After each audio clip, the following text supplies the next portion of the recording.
இது என்னப்பா சூழ்நிலை சொல்லிட்டு நீங்க எதுவும் தவறு நினைக்காதீங்க. சில ஜபிக்க வருவாங்க, ஜபிச்சு அனுப்பிச்சிடுவேன். ஆனா அவங்களுக்கு அது நடக்கவே கூடாத சித்தமா இருக்கும். ஆனா நடக்கும். எப்படி நடக்கும்? இப்படிதான் பின்னாடி ஜாம் பண்ணுவோம். ஆண்டவரே நீங்க கொஞ்சம் உதவி செய்யுங்க ஆண்டவரே, அவங்க மன இறங்குங்க ஆண்டவரே, வேண்டுதல் செய்வோம். என் கூட அதிகம் தனிப்பட்ட விதமான ஜபத்துல நிக்கி இருப்பேன். நான் செய்யும் போது வெளியில தான் வேற வசனமா அண்ணன் ஜபம் பண்ண, உள்ளுக்குள்ள ஜபம் பண்றது எனக்கு தெரியுமா? ஹல்லேலூயா. ஏன் சொல்றேன்னா சிலருடைய சித்தமே அவங்க நடக்காதுன்னு தான் இருக்கும். ஆனா விடுதலை சுவிசேஷ ஊழியத்துல இயேசு இருக்கிறார்னு விசுவாசித்து, நல்லா கேளுங்க, விசுவாசித்து வந்துட்டாங்களே, அவங்க வீணாய் போக கூடாது என்று சொல்லி அவர்களுக்கு ஜபிக்கும் பொழுது பரிசுத்த ஆவியானவர் மனதில் அவர்களுடைய அந்த வேண்டுதலை நிறைவேற்றுவார்கள். ஹல்லேலூயா. அது போலத்தான் அன்றைக்கு அந்நிய ஜனமாகிய அந்த மகள் இயேசு அங்கு இஸ்ரவேல் ஜனங்களுக்கு அங்கு அற்புதமும் அடையாளங்களும் நன்மையும் செய்து கொண்டு போகும் பொழுது, இவர் புறஜாதியாகி இவ போகும் பொழுது அவருக்கு அவர் வேண்டிக் கொண்டும் அவருக்கு பிரயோஜனம் இல்லாத போனது. இயேசு கடைசி நேரத்தில் மனம் இறங்கிட்டார். எப்படி மனம் இறங்க வச்சிருக்காரு பாப்போமே. அது 23 வாசி 24 சேர்த்து வாசிப்போம். அவளுக்கு பிரதியுத்தரமாக ஒரு வார்த்தை அங்க பேசவில்லை. அப்பொழுது அவர் சீஷர் வந்து இவள் பாருங்க நம்மளை பின்தொடர்ந்து கூப்பிடுகிறாளே, இவளை அனுப்பிவிடும் என்று அவளை வேண்டிக் கொண்டார்கள். அதற்கு அவர் பாருங்க காணாமல் போன ஆட்டுக்குட்டி ஆகிய இஸ்ரவேல் வீட்டாரிடத்தில் பாருங்க, நான் இஸ்ரவேல் ஜனங்களுக்கு மட்டும்தான் பிதா என்ன அனுப்புனாரு, மற்றபடி ஒண்ணும் இல்லை என்று சொன்னார். 24 அவர் வந்து ஆண்டவரே எனக்கு உதவி செய்யும் என்று அவரை பணிந்து கொண்டார். அவர் அவளை நோக்கி பிள்ளைகளை அப்பத்தை எடுத்து நாய்க்குட்டிகளுக்கு போடுகிறது. போதும்பா 23 மட்டும் வாசி. அவருக்கு பிரதியுத்தரமாக அவர் ஒரு வார்த்தையும் சொல்லவில்லை. அப்பொழுது அவர்களுடைய சீஷர் வந்து இவர் நம்மை பின்தொடர்ந்து கூப்பிடுகிறாரே. போதும் பாருங்க, இவருடைய சீஷர்கள் இயேசு இடத்துல வேண்டிக் கொள்கிறார்களா? இவ பின்னாலேயே வராங்களே பாருங்க. சீஷர் கூட மனம் இறங்குது. உங்களுக்கு புரியுதா இல்லையான்னு தெரியல. சீஷர் கூட மனம் இறங்குது. ஆனா இயேசு ஒரு வார்த்தை கூட பேசலையா? ஏன் தெரியுமா? அவர் பிதா என்ன சொல்லுவாரோ, பிதா என்ன சொல்ல சித்தமா இருக்கிறாரோ அதுக்கு தாங்க அவர் காத்திருந்தார். சீஷர் கூட மனம் இறங்குறாங்க. அவங்களுக்கு எதாவது சொல்லி வேண்டுதல் செஞ்சு அனுப்பிச்சு விட்டுருங்க. என்ன அவங்க பின்னாலே வந்து இருக்கிறாங்களே, என்னதான் செய்யறது சொல்லி. ஹல்லேலூயா. இயேசு அமைதியா இருந்தாரு. அப்பயும் இந்த மக விடவே இல்லை. 24 வாசிமா. அதற்கு அவர் காணாமல் போன ஆடுகளாகிய இஸ்ரவேல் வீட்டாருக்கு அஞ்சி மற்றபடி அல்ல என்றார். ஹல்லேலூயா. 28 வசனம். இயேசு அவருக்கு பிரதியுத்தரமாக கடைசி நேரத்துல கிட்ட இவ்வளவு விஷயம் பேசிட்டா, இயேசுவும் பேசிட்டாரு. கடைசி விஷயத்துல இன்றைக்கு கூட உங்களுக்கு சொல்லுகிற சகோதர சகோதரிகளே, விசுவாசம் இல்லாத ஒண்ணுமே செய்ய முடியாது. வேதவசனம் சொல்லுகிறது விசுவாசிக்கிறவன் தேவனுடைய மகிமை காண்பான் என்று சொல்லி இயேசு இங்க இருக்கிறார். அதை மாற்று கருத்துல இயேசுடைய ஆவியானவர் உலாவிக் கொண்டிருக்கிறார். அது விஷயம் இல்ல. விசுவாசிக்கிறவன் பெற்றுக் கொள்வான், விசுவாசிக்கிறவன் ஏற்றுக்கொள்வான், விசுவாசிக்கிறவன் அவன் தொடுவார். ஹல்லேலூயா. விசுவாசித்தாதான் நன்மை. அதே போல அவன் வேண்டுதல் செய்தார், அவன் வேண்டி கேட்டுக்கொண்டார். ஆனால் கர்த்தர் எதுக்கு இறங்குறார் தெரியுமா? விசுவாசத்துக்கு தான் இறங்குறார். வாசிப்பாங்க வசனத்தை. இயேசு பிரதியுத்தரமாக ஸ்திரீயே விசுவாசம் பெரிது. பாருங்க கரங்களை தட்டாம விசுவாசம் பெரியது, நீ விரும்புகிறபடி உனக்கு ஆக கடவுது என்றார். கடைசியில சொல்றாரு, அப்பா சொல்லிய காரியம் மாதிரி ஆயிடுச்சு. உங்க விசுவாசத்தின்படி உங்களுக்கு எதையும் உங்களுக்கு ஆக கடவுது என்றார். அந்நேரமே அவர் மகள் ஆரோக்கியமானாள். கரங்களை தட்டி அதுதான் விசுவாசம். அதுதாங்க விசுவாசம். விசுவாசித்து வேண்டுதல் செய்யும் பொழுது நமக்கு கிடைக்காத இருந்த காரியமா இருந்தாலும் சரி, நடக்காத காரியமா இருந்தாலும் சரி, கர்த்தர் நடத்த வல்லவராய் இருக்கிறார். ஏற்கனவே நான் சாட்சி சொல்லியிருக்கிறேன். ஏற்கனவே காரியத்தை குறித்து சொல்லியிருக்கிறேன். யாரும் ஒரு ஜோசிக்காரர் வந்து இந்த மகள் வந்து ஒரு 3 மாதத்துக்குள்ள இறந்து விடுவா, 2 மாதத்துல இறந்து விடுவா சொல்லி ஒரு விஷயத்த சொல்லிட்டு கண்டிப்பா என் நாக்கில் புள்ளி போட்டுதுன்னு சொல்லி ஏனோ சொல்லி அந்த தாய் தாப்பனை ரொம்ப மனவேதனைக்கு உட்படுத்தி விட்டு போயிட்டான்னு சொல்லி. ஆனா இங்க வந்தாங்க ஆவியானவர் சொல்லுகிறாரு, அவர் ஜீவனோடு பிள்ளைகளை பெற்று சாட்சியா வாழ்வார் என்று சொல்லி வேண்டுதல் செய்யும் செய்யும் பொழுது கர்த்தர் மாற்றுகிற தேவனாயிருக்கிறார். அவர்கள் சூரியனை பார்த்து சாஸ்திரம் சொல்லுகிறவர்கள், சூரியனை உண்டாக்கினவரை நம் தேவனாகி கர்த்தர் எல்லாத்தையும் மாற்றுகிற தேவனாக இருக்கிறார். வேண்டுகிறவராலே மாற்றுகிற தேவனாக இருக்கிறார். அல்லேலூயா, அல்லேலூயா. அதே மத்திய எழுதின சுவிசேஷ புத்தகம் 8ஆம் அதிகாரம் 31 வாசிங்கப்பா. கொஞ்சம் டக்கு படிச்சலாம். அப்பொழுது பிசாசுகள் பாருங்க, கொஞ்சம் கவனிங்க, நல்லா கவனிங்க. எனக்கு பாருங்க, வேத வசனத்தில் தான் இருக்கிறது. எனக்கு கவனிச்சுன்னா பேச டக்குன்னு முடிச்சிருவேன். நீங்க தேடும்போது எழுதுற மாதிரி தான் அப்படியே எழுதிங்க, தேடாதீங்க. படிக்கிறவங்க 2 பேர் இருக்கிறாங்க, படிப்பாங்க. நீங்க மட்டும் நான் சொல்றது மட்டும் கேளுங்க, உங்களுக்கு புரியும். இப்போ இஸ்ரவேலிலே தீர்க்கதரிசிங்க வேண்டுதல் செய்தாங்களா? அல்லேலூயா சொல்லுங்க. சொல்றீங்களா? ஆமா, அல்லேலூயா சொல்லிட்டே இருங்க. லேவியர்கள் வேண்டுதல் செய்தார்களா? இயேசு வேண்டுதல், அல்லேலூயா சொல்லுங்களேப்பா, சத்தம்பா. சரி, புறஜாதி மக்கள் இயேசு வேண்டுதல் செய்தார்களா? அல்லேலூயா வேண்டுதல் செய்தார்கள். இயேசு வேண்டுதல் செய்தாரா? பிசாசு வேண்டுதல் செய்வா? எங்க உலகத்துல உண்டாக்கின, உலகம் என்பது உண்டாக்கினவர் ஆண்டவர் தான். அதுல உண்டாக்கின எல்லா ஆவிகளும், எல்லா மனிதர்களும், எல்லா ஜீவ ஜந்துக்களும், விருட்சங்களும் எல்லாத்தையும் என் ஆண்டவர் தான் உண்டாக்கினார். அல்லேலூயா. பிசாசு வேண்டுதல் செய்யுமா? இப்ப செய்து பாருங்க, வாசிக்கலாம் வசனம். அப்பொழுது பிசாசுகள், நீ துரத்துகிறானால் நாங்கள் அந்த பன்றி கூட்டத்துக்கு போகும்படி உத்தரவு கொடும் என்று பாருங்க, உத்தரவு கொடும் என்று அவரை வேண்டிக் கொண்டதான். பிசாசு என்று தெரிந்தும், மனுஷர்களும் பிடிச்சிக்கல, பிசாசு என்று தெரிந்தும் அவருக்கு வேண்டிக் கொண்டதான். ஆண்டவராகிய இயேசுவே, நீ பரிசுத்தம் உள்ள தெய்வம், எங்களை அந்த பன்னி கூட்டத்துல ஏவி விடு என்று சொல்லி பாருங்க. இயேசு சொந்த இஸ்ரவேல் ஜனங்களுக்கு உள்ள அங்க அற்புதமும் அடையாளமும் ரட்சிப்பும் கொடுத்து விட்டு அப்படியே புறஜாதி மக்களுக்குள்ள வராங்க. வரும்போது என்ன சொல்றாங்க புறஜாதி மக்கள்லாம்? அவர் இயேசுவை பார்த்து வேண்டிக்கிறாங்க பாரு. ஒருத்தன் வேண்டிக்கினா யூதரு எனக்கு குசுரங்க சரியாகணும், ஒருத்தன் வேண்டிக்கினா கண்ணு வேணும்னு சொல்லி, ஒருத்தன் வேண்டினா பிசாசு விடுதலை ஆகணும், ஒரு புறஜாதி மக்கள் வேண்டிக்கினா என் பிள்ளைக்கு நோயிலிருந்து சுகம் அடையணும்னு சொல்லி, பிசாசு வேண்டியது என்னை பண்ணிக்குள்ள என்னை அனுப்பிச்சு விடுங்க சொல்லி இயேசு இருக்கும்போது எல்லாரும் வேண்டுதல் செய்து கொண்டாங்க. ஆனா அந்த புறஜாதி மக்கள் வேண்டிக்கினாங்க பாருங்க, நீங்க இந்த எல்லைக்குள் வராதீங்கன்னு சொல்லி. அப்படித்தான் நம்ம வந்திருக்கிற சகோதரிகளும் கையோட வரமானது தட்ட கடைசி நேரத்தில் உங்களுக்கு வசந்தம் முடிக்கும் போது சொல்லும் போது தெரியும். எல்லாரையும் நோட் பண்ணி புரிஞ்சுங்க, நான் அதை சொல்ல விரும்பல. ஏன் இதை சொல்றேன்னு சொன்னா, அந்த மாதிரிதான் இங்க வர ஜனங்களும் ஃபுல் பவர்ல இங்க நிற்கும் போது அந்தவரே நான் விழுந்துடக்கூடாது, அந்தவரே பார்த்து சொல்றேன், ஆண்டவர் எதை பத்தி பேசக்கூடாது சொல்லி எல்லையில கொண்டு போய் நிக்க வைக்கிறாங்க. இயேசு அந்த ஊருக்கு போய் பிசாசுகளை துரத்தணும், அங்க இருக்கிற ஜனங்களுக்கு நோய்களை சுகப்படுத்தணும், அவங்களுடைய வேண்டுதலை கேட்டு அவங்களுக்கு பதில் செய்யணும்னு சொல்லி அந்த எல்லைக்குள்ள போறாரு. அவங்க டக்குன்னு ஒரு வேண்டுதல் வைக்கிறாங்க பாருங்க, நீங்க இந்த எல்லையை விட்டு போயிடுங்க சொல்லி வேண்டுதல் வச்சாரா? அந்த மாதிரிதான் நீங்க எவ்வளவு தூரத்துல வேலைக்கு போயிட்டு எவ்வளவு தூரத்துல இருந்தோம், எவ்வளவு பிரச்சனைகளை தாண்டி இன்னைக்கு இயேசு நம்மளை தொடணும், இயேசு நம்ம கிட்ட பேசணும், இயேசுவோட நம்ம கேட்கணும், அதை நடக்கணும்னு சொல்லிட்டு முழு விசுவாசத்துல வரீங்க.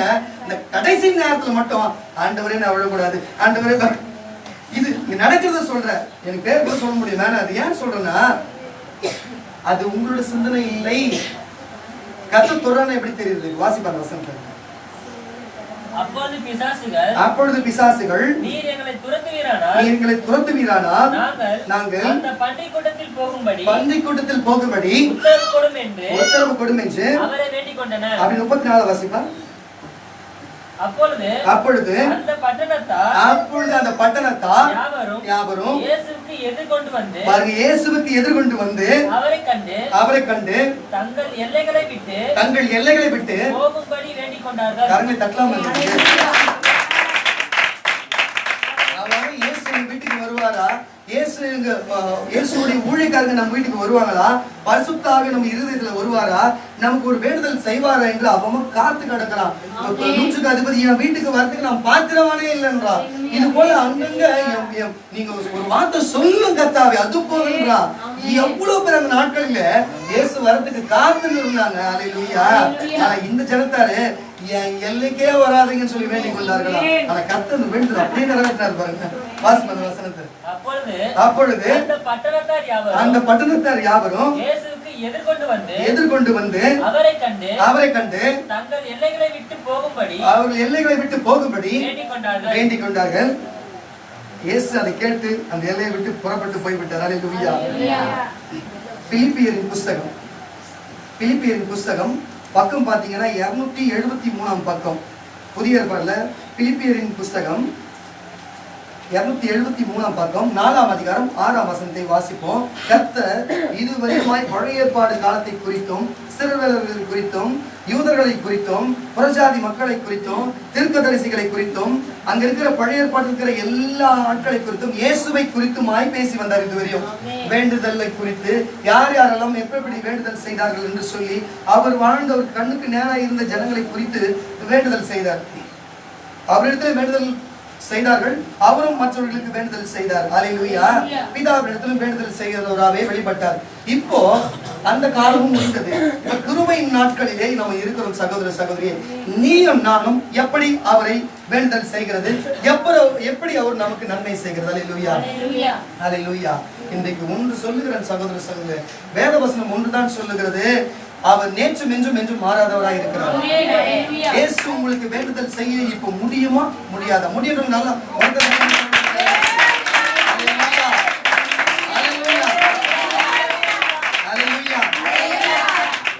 ஆனா இயேசு தூரத்துல இருந்து வேண்டுதல் செய்து கொண்டுதான் இருக்கிறார். பரிசுத்த ஆவியானவர் உலாவிக் கொண்டே இருக்கிறார். காத்து கொண்டிருக்கிறார். ஐயோ, யாராயிரம் வேண்டுதல் செய்ய ஒப்புரவாகி தன்னை ஒப்பு கொடுப்பார்களானால் அவர்கள் இருதயத்துல இருந்து அவர்கள் ஆவியில பலப்படுவதற்காகவும் அவன் சரீரம் பலப்படுவதற்காகவும் அவன் வாழ்க்கையில பலனா இருப்பதற்காகவும் சத்தியத்தை அறியும்படிக்காகவும் அவர்களை பலப்படுத்துவேனே, அவர்களுக்காக நான் வேண்டுதல் செய்வேனே என்று அவர் முழுமூச்சோடு இருந்து அவர் இங்கு காத்து கொண்டிருக்கிறார். நீ கொஞ்சம் இடம் கொடுப்பாய் என்று சொன்னார், இருதயத்தில் கொஞ்சம் இடம் கொடுப்பாய் என்று சொன்னார். இப்பொழுது பரிசுத்த ஆவியானவர் உன் வாழ்க்கையை குறித்தோம் கடைசி நாட்களை குறித்தோம் உனக்காக வேண்டுதல் செய்ய வல்லவராய் இருக்கிறார். அல்லேலூயா. அல்லேலூயா. அல்லேலூயா. அவர் சொல்கிறார், நாங்கள் உங்களிலும் நீ எங்களிலுமாய் இருக்க இதோ நான் வந்திருக்கிறேன் என்று பரிசுத்த ஆவியானவர் சொல்லுகிறார். அல்லேலூயா. மெய்யாகவே நீ பாக்கியவான், மெய்யாகவே பாக்கியவதி. அல்லேலூயா. எல்லாருக்கும் தெரியும் இயேசுவுள்ள பரிசுத்த ஆவியானவர் பிதாவுமாய் இணைக்கப்பட்டிருக்கிறார்கள். நீங்க நினைத்திருக்கலாம் நீ தனித்திருக்கிற என்று சொல்லி, இன்றைக்கு வந்திருக்கிற உன்னை பார்த்து கர்த்தர் சொல்லுகிறார், நீ யாராவனாயிரு, நீ எந்த சமூகத்தை சார்ந்தவனாயிரு, எந்த கூட்டத்துக்கு போகிறவனாயிரு, யாராயிருந்தாலும் சரி, இன்றைக்கு வந்த உன்னை பார்த்து கர்த்தர் சொல்லுகிறார், அவர் உன்னிலும் நீ அவரிலுமாய் இருப்பீர்கள். விசுவாசம்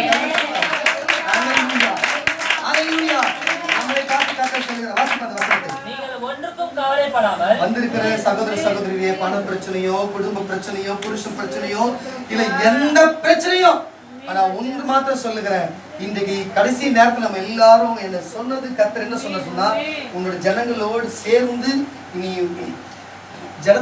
ஜனத்திற்காகவும் மாநிலத்துக்காகவும் போராட்டமா இருக்குது. நீங்க வேண்டுதல் செய்யுங்க, நான் வேண்டுதல் கேட்க வருவேன், நான் இருக்கிறேன் என்று கர்த்தர் சொல்லி இருக்கிறாரு. நீங்க உங்களை பார்த்து இன்னைக்கு சொல்றாரு இயேசு, உங்களை பார்த்து சொல்ற பரிசுத்த ஆவியானவரே, நீ ஒன்றுக்கும் வந்திருக்கிற யாரும் கவலைப்படாத, வேண்டுதல் செய் சொல்லி வாசிப்பாங்க. நீங்கள் ஒன்றுக்கும் கவலைப்படாமல் பாருங்க, எல்லாவற்றை குறித்து பாருங்க, உங்களுடைய விண்ணப்பங்களை பாருங்க ஸ்தோத்திரத்தோடு கூடிய ஜபத்தினாலும் வேண்டுதலினாலும் தேவனுக்கு தெரியப்படுத்துங்கள். அல்லேலூயா. கர்த்தர் கட்டி அழைக்கிறார்.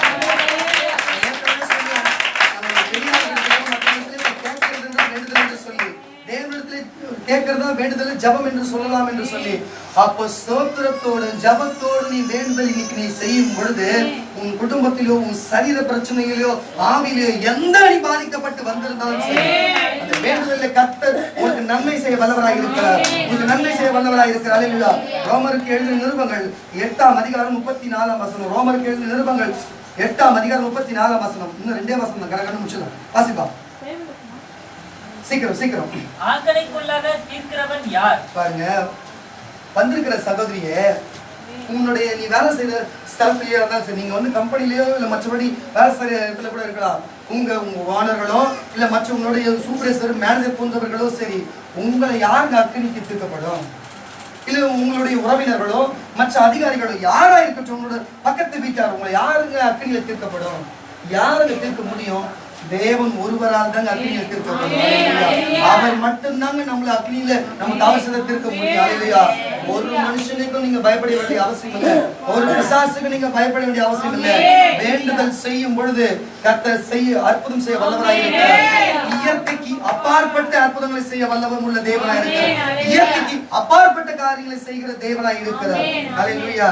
நான் எத்தனையோ தடவை சொல்லி இருக்கிறேன், வேண்டுதல் செய்யும் போது கர்த்தர் கேட்டு பதில் கொடுப்பாரு சொன்னேன். இருந்தாலும் சும்மா ஒரு ஒரு ஒரு எடுத்துக்காட்டுக்காக நான் இதை சொல்றேன். ஒரு நாள் நான் கம்பெனில வேலை செய்து கொண்டு இருக்கிறேன்.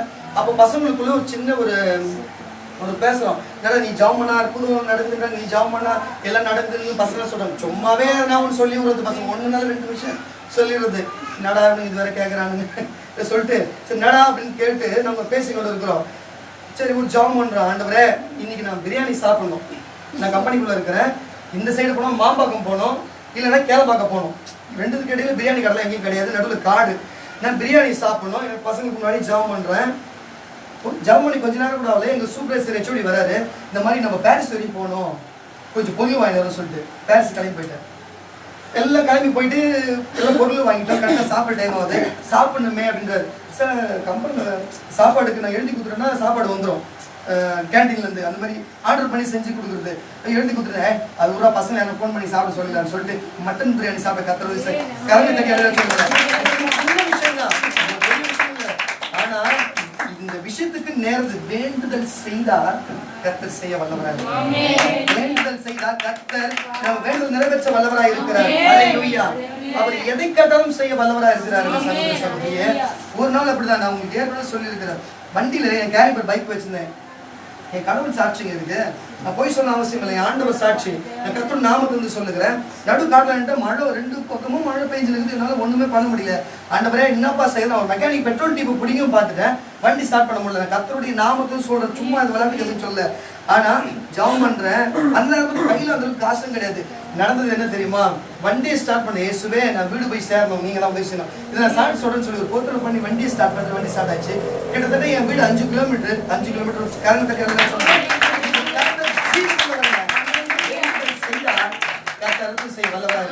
நான் உங்களை பார்த்து கேட்கிறேன், அருள்ராஜி வேண்டுதல் செய்தா எலியா வேண்டுதல் செய்தாதான் மழை நிக்குமா? நான் கேட்கிறேன், எலியா வேண்டுதல் செய்தாதான் நிக்குமா? அருள்ராஜ் வேண்டுதல் செய்தாலும் நிக்குமா?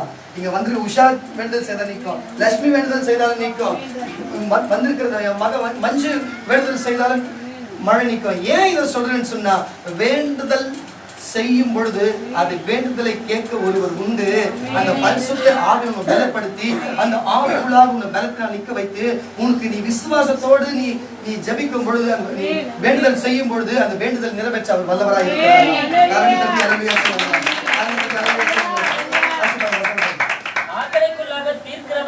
ஆக்கணிக்குள்ளாக தீர்க்கிறவன் யார்? கிறிஸ்துவே மரித்தவர். கிறிஸ்துவே உனக்காக மரித்தவர். அவரே எழுந்தும் இருக்கிறவர். அவரே ஜீவனோடு எழுந்தும் இருக்கிறவர்.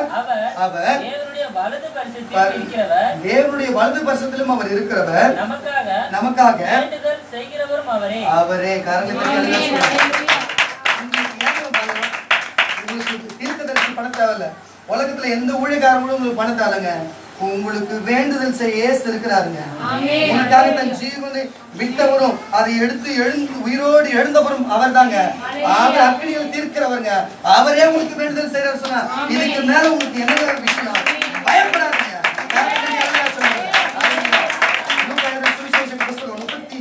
22ஆம் அதிகாரம் 32ஆம் வசனம். டக்குன்னு கொஞ்சம் 3ஆம் வசனம் டக்குன்னு போயிடலாம், நேரம் இல்லை, ஜெபிக்கணும். லூக்கா சுவிசேஷ புத்தகம் 22ஆம் அதிகாரம் 32ஆம் வசனம் வாசிக்குமா? நானே உன் விசுவாசம், பாருங்க வாசிப்போம். நானோ உன் விசுவாசம் ஒளிந்து போகாதபடிக்கு. பாருங்க விஷயம் உங்களுக்கு புரிஞ்சுச்சுங்களா? வேண்டுதல் சும்மா வேண்டுதல் கிடையாதுங்க, சும்மா இருக்கிற வேண்டுதல் கிடையாது. நான் ஏற்கனவே நிறைய டைம் சொல்லிக்கிறேன். ஊழியக்கார் ஜெபித்தாலும் சரி, பிள்ளைகள் ஜெபித்தாலும் சரி, ஒருத்தவங்களை பார்த்து ஒரு வேண்டுதல் செய்யறோம்னா எதிர்க்க இருக்கிறவங்க அவங்களுக்கு ஜெபம் பண்றோம்னா, ஒண்ணு பரிசுத்தாவி நிரம்பி அவங்க நிரம்பினோம், இல்லைன்னா அவங்க தேவன் தொட்டுனோம். ஜபம் பண்ணா வேண்டுதல் செய்தா அப்படி இருக்கணுங்க. இதுதான் வேண்டுதல். கர்த்தர் வேண்டுதலை கேட்கிறாரு சொன்னா அப்படி இருக்கணும். அல்லேலூயா. நீயா இருந்தாலும் நானா இருந்தாலும் அல்லேலூயா. யாரோட வேண்டுதல் கேட்கறது கண்ணுக்கு நேரா இருக்கும் நடக்கணும். கண் பார்த்து கொண்டே இருக்கும்போது நடக்கணும். அல்லேலூயா. இங்க வந்திருக்கிறவர்களுக்கு எல்லாரும் கர்த்தர் அப்படி செய்ய அழைத்து வந்திருக்கிறார். நானும் விசுவாசம் ஒளிந்து போகாதபடிக்கு இயேசு சொல்றாரு, உங்களுக்கு விசுவாசம் ஒளிந்து போகாதபடிக்கு உனக்காக நான் வேண்டிக் கொண்டேன். நீ குணப்பட்ட பின்பு உன் சகோதரனை சிறப்படுத்தி என்றார். முதல் நீ விசுவாசத்தில் நிலைக்கும்படிக்கு கர்த்தர் உனக்காக ஜெபிக்கிறார். அல்லேலூயா. உன்னை பலப்படுத்துவதற்காக அவர் வேண்டுதல் செய்து கொண்டிருக்கிறாரு. மற்றபடி நம்ம மற்ற சகோதரர்களுக்காக நம்ம வேண்டுதல் செய்வோம் என்று கர்த்தர் சொல்லுகிறாரு. அல்லேலூயா. அதே யோவான் சுவிசேஷ புத்தகம் 14ஆம் அதிகாரம் 14 வசனம் எடுத்துங்கப்பா. இன்னொருத்தவங்க ரோமர் 8:26 எடுத்துங்க. வாசிக்கிறவங்களா இருந்தா வாசிப்பா. நான் பிதாவை வேண்டிக் கொள்வேன். இயேசு சொல்றாரு, இப்போ வந்திருக்கிற நம்மளுக்கு மட்டும் தான் பேசுறாரு. இப்போ அவர் பேசுகிற வார்த்தை தீர்க்க தரிசனமான வார்த்தையும், இப்போ நிகழ்காலத்துல நடந்து கொண்டிருக்கிற வார்த்தையும், இப்போ வருகிற காலத்தில் நடந்து போற காரியத்தை குறித்து தீர்க்க தரிசனமாய் உங்களை பார்த்து கர்த்தர் பேசுகிறார். வந்திருக்கிற சகோதரிய ரெண்டே வார்த்தை இதுவரையும் எல்லாத்தையும் குறித்து பேசிவிட்டார். வேண்டுதல் தலைப்புல எல்லாத்தையும் எடுத்து பேசிவிட்டார். உன்னை பார்த்து பேசுகிறார். வாசிப்பா. நான் பிதாவை வேண்டிக் கொள்வேன். பாருங்க, இயேசு சொல்றாருங்க, அவரும் ஒரு வேண்டுதல் வைத்திருக்கிறார். பிதாவை பார்த்து நான் வேண்டிக் கொள்வேன். அப்பொழுது உங்களுடனே கூட இருக்கும்படிக்கு சத்திய ஆவியாகிய கரங்களை தட்டலாமா? நல்ல கரங்களை தட்டுங்க. அல்லேலூயா. அந்த நாட்களிலே பரிசுத்த ஆவியானவர் வெளிப்படல, இயேசு வெளிப்பட்டிருந்தார். அதுக்கு முன்பு பிதா வெளிப்பட்டிருந்தார். நல்லா புரிஞ்சுக்கணும். பழைய ஏற்பாட்டில் பிதா வெளிப்பட்டார். இயேசு வாழ்ந்த காலத்துல இயேசு வெளிப்பட்டு அநேகருக்கு நன்மை செய்தார். இந்த நாட்களிலே அவர் பரிசுத்த ஆவியானவர் நமக்கு அனுப்பி இருக்கிறார். நீங்க வருவதற்கு முன்பு பரிசுத்த ஆவி இங்க இருந்தவர்கள், அதை உணர்ந்தவர்கள் கரங்களை தட்டி அல்லேலூயா சொல்றாங்க. அல்லேலூயா. உங்களுடனே கூட இருக்கும்படிக்கு சத்திய ஆவியாகிய வேறொரு தேற்றரவாளனை அவர் தந்தருளுவார். வாசிப்பா. அடுத்த வசனம் வாசிப்பா. 17. உலகம் அந்த சத்திய ஆவியானவரை காணாமலும் அறியாமலும் இருக்கிறபடியால் அவரை ஏற்றுக்கொள்ள மாட்டாது. கூட இருக்கிறவங்களே பெற்றுக்கொள்ள மாட்டாருன்ற மாதிரி அதுக்கு நீங்க ஒத்துக்கிற மாதிரி கம்முன்னு இருக்கீங்கம்மா.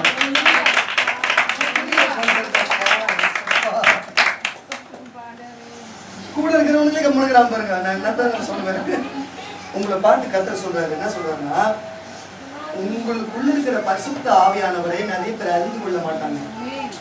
வெளியில இருக்கிறவங்க ஏதோ சும்மா கத்துறாங்க, எவ்வளோ பேசுறாங்க சொல்லிட்டு. ஆனா நீங்க நினைக்கிற போது ஏதோ ஒரு அந்நிய பாஷை ஏதோ ஒன்று பேசுறது கிடையாது. இங்க ஒவ்வொருத்தரும் ஒரு மொழியில பேசுறாங்க. அது தேவனுடைய வார்த்தையா இருக்கிறது. ஏன் சொல்றேன்னு சொன்னா, அந்த பரிசுத்த ஆவியை யாரும் அறிந்து கொள்ள மாட்டாங்க.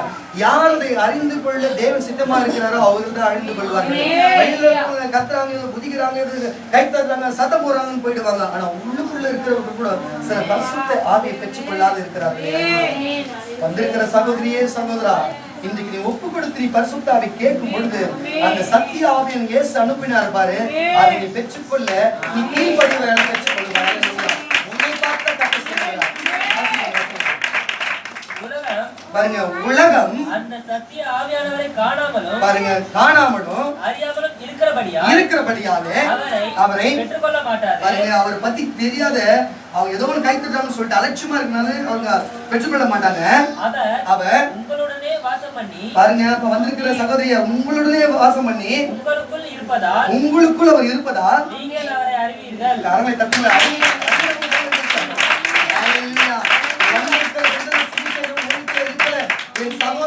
சகோதரர்களும் அந்த பரிசுத்த ஆவியை அறிந்து கொள்வாய். ஏற்கனவே அறிந்து கொண்டவர்களுக்கு ஸ்தோத்திரம். இனி அறியாதவர்கள் அறிந்து கொள்வாய் என்று கர்த்தர் சொல்லுகிறார். அல்லேலூயா, அல்லேலூயா. ரோமருக்கு எழுதின நிருபங்கள் 8ஆம் அதிகாரம் 26 வாசிமா. கடைசி முச்சலா சீக்கிரம்.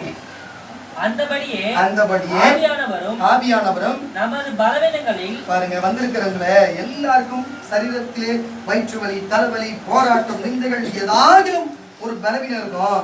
ஆனா பலவீனத்திலே அவருடைய பலனுடைய ஆவியான பலமாய் நமக்கு இருந்து நம்மளை பலப்படுத்தவும், ஜபத்திலே பூர்ணப்படுத்தவும், ஜபத்திலே பெற்றுக்கொள்ளவும், நம்ம வேண்டுதல் செய்வதற்கு பரிசுத்த ஆவியானவர் உதவி செய்யவும் வேண்டுதலை நிறைவேற்றவும் நமக்கு இயேசு பிதாவிடத்திலே வேண்டி பரிசுத்த ஆவியானவரிலே வேண்டி அவரை நம்ம வேண்டுதலை கேட்டு நமக்கு தன்னுடைய ஆவியை கொடுக்கிறார். ஹalleluya. இந்த வார்த்தை சொல்லுகிறார், நீ மெய்யாகவே கடைசி நேரத்திலே பரிசுத்த ஆவி வேண்டும் என்று வேண்டுதல் செய்வாய் என்று சொன்னார். நீ மெய்யாக ஆவி பெற்றுக்கொண்டு உன் வேண்டுதல் நிறைவேறி செல்வாயாக, நிறைவேறி செல்வாயாக. கர்த்தருக்கு ஹalleluya சொல்லலாம். ஹalleluya. அந்தபடியே ஆவியானவரும் நமது பலவீனங்களில் நமக்கு உதவி செய்கிறார். நாம் ஏற்பட்டபடி வேண்டிக் கொள்ள வேண்டியது என்னவென்று தெரியாமல், பாருங்க, நம்ம வேண்டிக் கொள்ள வேண்டியது என்னவென்று தெரியாமல் அறியாமல் இருக்கிறபடியால் ஆவியானவர் தாமே வாக்கு கடங்காத பெருமூச்சுகளோடு வேண்டுதல் செய்கிறார்.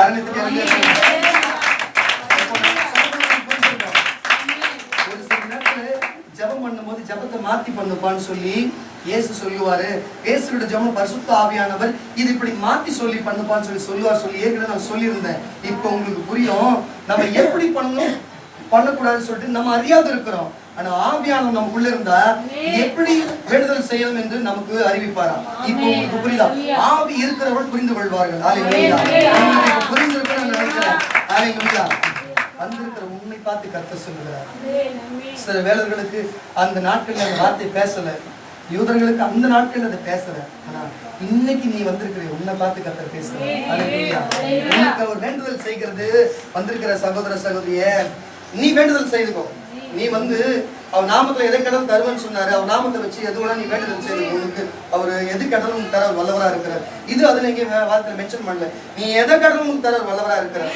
முதலாவது ராஜ்யத்தையும் நீதியும் தேடுங்கள் கூட உங்களுக்கு கொடுக்கப்படும் என்று சொன்ன வேத வசனத்தின்படி அவர் ராஜ்யத்தையும் நீதியை நீங்க தேடுங்க, அவர் நாமத்தினால கேளுங்க, வேண்டுதல் செய்யுங்க, உங்களுக்கு கொடுப்பார் எல்லாத்தையும். இது அவரே வாக்கு கொடுத்துக்கிறார். ஆனா நீங்க வேண்டுதல் செய்றீங்க இதுக்காக.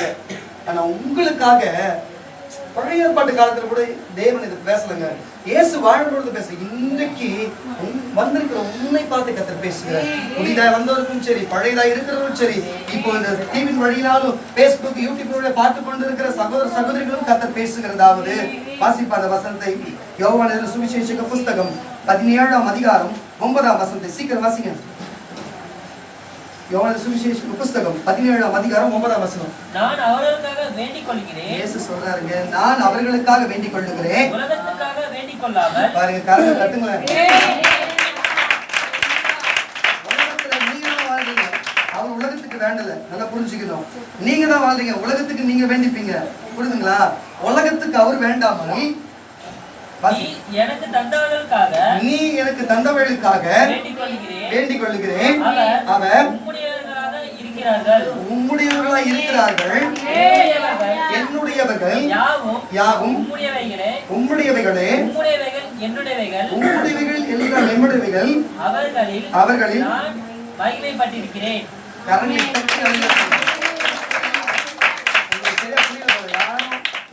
சத்தமா வாசிக்கும் போது கவனிக்கலாம். சத்தமா வாசிக்கும் மறுபடியும். நான் அவர்களுக்காக வேண்டிக் கொள்கிறேன். இயேசு சொல்றாரு, நான் வந்திருக்கிற உங்களை பார்த்து அவர் தீர்க்கதரிசனமாவே என்று சொல்றாரு, அவர்களுக்காக நான் வேண்டிக் கொள்ளுகிறேன், உலகத்துக்காக வேண்டிக் கொள்ளாமல். உலகத்துக்கு வேண்டிக் கொள்ளாமல் நீ எனக்கு தந்தவர்களுக்காக. பாருங்க, பிதாவை பார்த்து சொல்லுகிறேன். டேய் இங்க கவனி, ஒருத்த வாசிக்கறான்ல, வாசிக்கலாம். நீர் எனக்கு தந்தவர்களுக்காக வேண்டிக் கொள்ளுகிறேன், அவர்கள்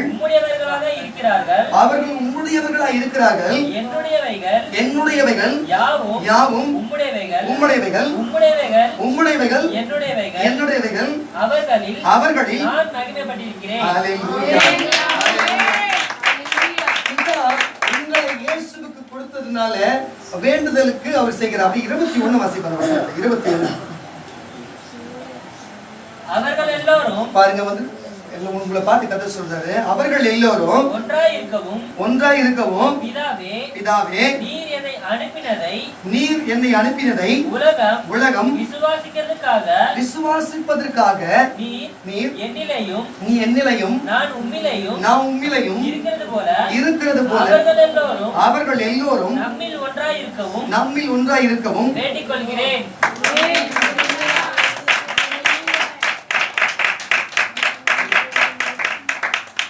சைட்ல இருந்து சும்மா ஒரு பக்கம் வாசிக்கிறான். நீங்க உங்களுக்கு புரியுதா இல்லைன்னு தெரியல. ஏங்க இந்த வசனம் வேற யாருக்குமே கொடுக்கலங்க. எவ்வளவு பெரிய வார்த்தைங்க. அப்ப நான் உங்களுக்கு மறுபடியும் ஒன்று சொல்றேன். ஏங்க யார் தேவ செய்தி கொடுக்க? எல்லாரும் கொடுப்பாங்க. எவ்வளவு சுவிசேஷக்காரங்க, தீர்க்க தரிசி என்று கர்த்தருடைய நாமத்துல கர்த்தருடைய வாயிலிருந்து வருகிற வார்த்தை பேசுறோம். கர்த்தர் பேசுற வார்த்தையே பேசுவாங்க. இது தேவன் உங்களுக்கு பார்த்து பேசுறாருங்க. விசுவாசிப்பீங்கன்னா நீங்க புரிஞ்சுப்பீங்க. நல்ல சத்தமா வாசி. பாருங்க, உங்களை பார்த்து உங்களை பார்த்து பிதாவின் இடத்துல இயேசு பேசிக் கொண்டிருக்க அவர்கள் எல்லோரும் ஒன்றாய் இருக்கவும், பாருங்க நீங்க எல்லாம் ஒன்றாய் இருக்கவும், பிதாவே நீர் என்னை அனுப்பினதை, யாரு இயேசுவை பிதா அனுப்பினதை உலகம் விசுவாசிக்கிறதுக்காக, பாருங்க உலகம் விசுவாசிப்பதற்காக நீர் என்னிலையும் நான் உன்னிலையும் இருக்கிறது போல வந்திருக்க உங்களை பார்த்து அவர்கள் எல்லோரும் நம்மில் ஒன்றாய் இருக்கவும்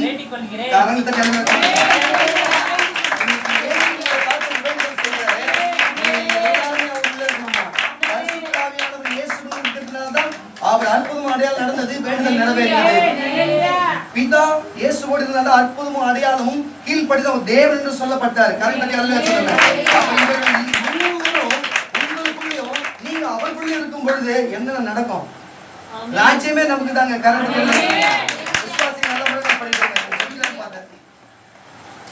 எல்லா படிக்கிறேன், நேரம் இல்லாத போதுப்பா.